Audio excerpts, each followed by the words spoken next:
Yun po yung pinakalaman ng dispositive portion. Madaling salita, Nanalo po tayo. nanalo po tayo. Naluluha pang nag-livestream sina Tito Soto, Vic Soto at Joey De Leon, upang i-anunsyo ang mahalagang mensaheng natanggap nila ngayon, ika-5 ng Enero.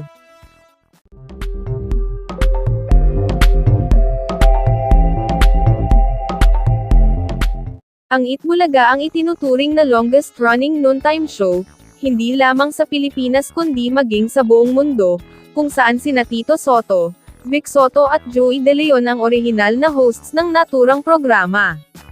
Una itong napanood noong taong 1979 sa RPN 9, na sinundan ng pagiging kapamilya nila sa loob ng 6 na taon.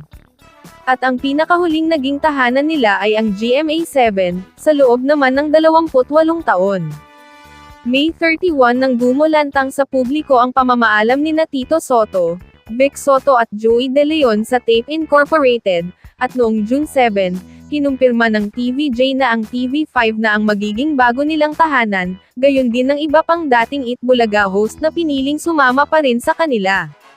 Ika-1 ng Hulyo, emosyonal silang humarap sa publiko sa bago nilang programa na EAT. Matatanda ang noong December 5, 2023, nagkaroon ng press conference ang EAT na pinangungunahan ni Tito, Vic at Joey, kaugnay sa ibinabang desisyon ng Intellectual Property Office, Bureau of Legal Affairs patungkol sa Itbulaga. Doon nakasaad, na hindi raw napatunayan ng tape kung paano nila nabuo ang Itbulaga, kaya pumabor sa TVJ ang desisyon. At exactly 4:23 ng hapon, kani-kanina lang, mainit-init pa, ay nakatanggap po si Tito Senador, ng isang email at ito po'y may kinalaman po sa desisyon ng korte, tungkol po sa Itbulaga, ang bungad ni Vic sa Facebook Live ng TVJ. Ibinahagi ni Tito Senador ang nilalaman ng naturang email, patungkol sa Itbulaga na umano'y pumapabor sa kanila.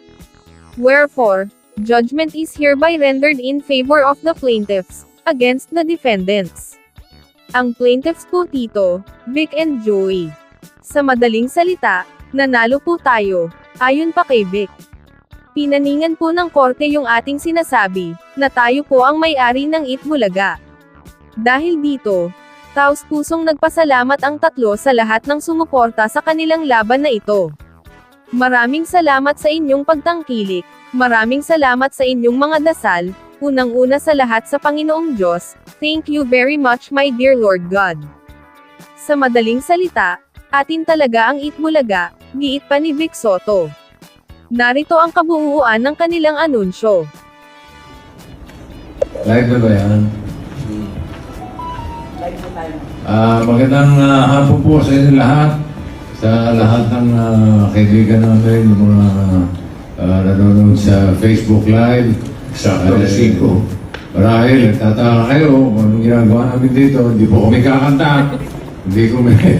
Wala po kaming ibebenta. Meron lang po kaming sanang gustong ibahagi sa lahat ng ating mga kaibigan, sa lahat ng Tabercabs.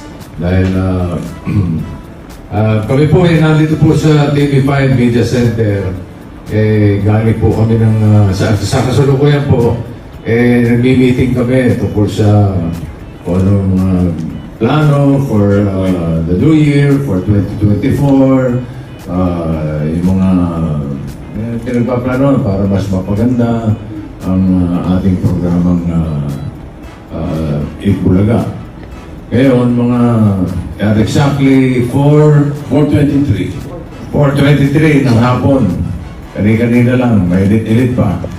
Nakatanggap po si Tito Sen ng isang email at ito po ay may kinalaman po sa desisyon ng korte tungkol po sa Itbulaga.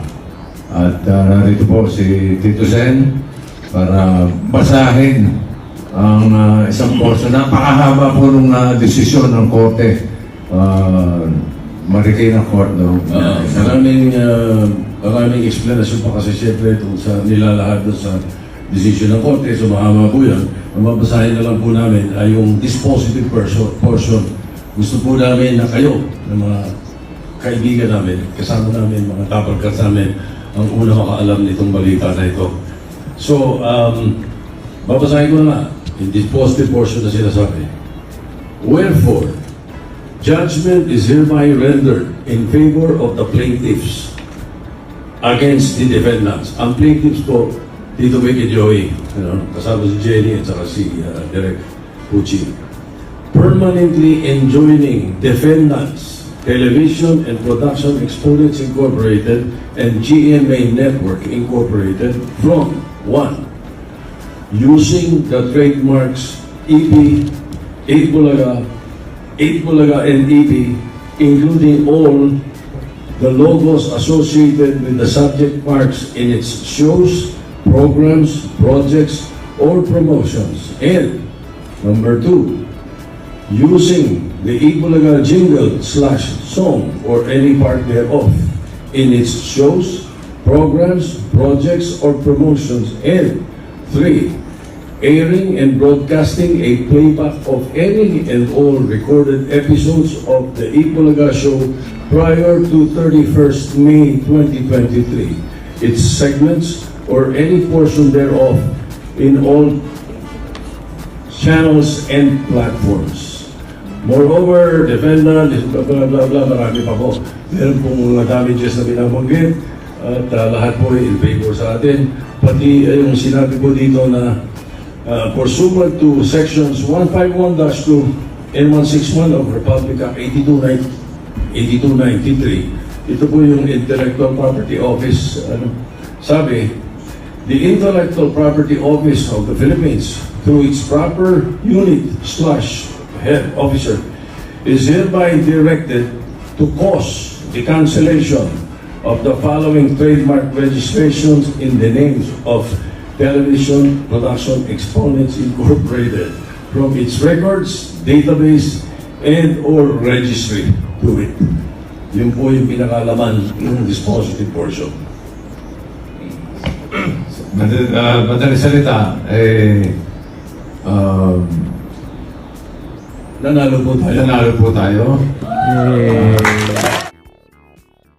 Para sa iba pang karagdagang mga balita ng Senior Buzz, ay mag-comment lamang po, mag-like at mag-share sa video na ito, at huwag po nating kalimutang mag-subscribe sa aming channel. Maraming salamat po sa inyong panonood.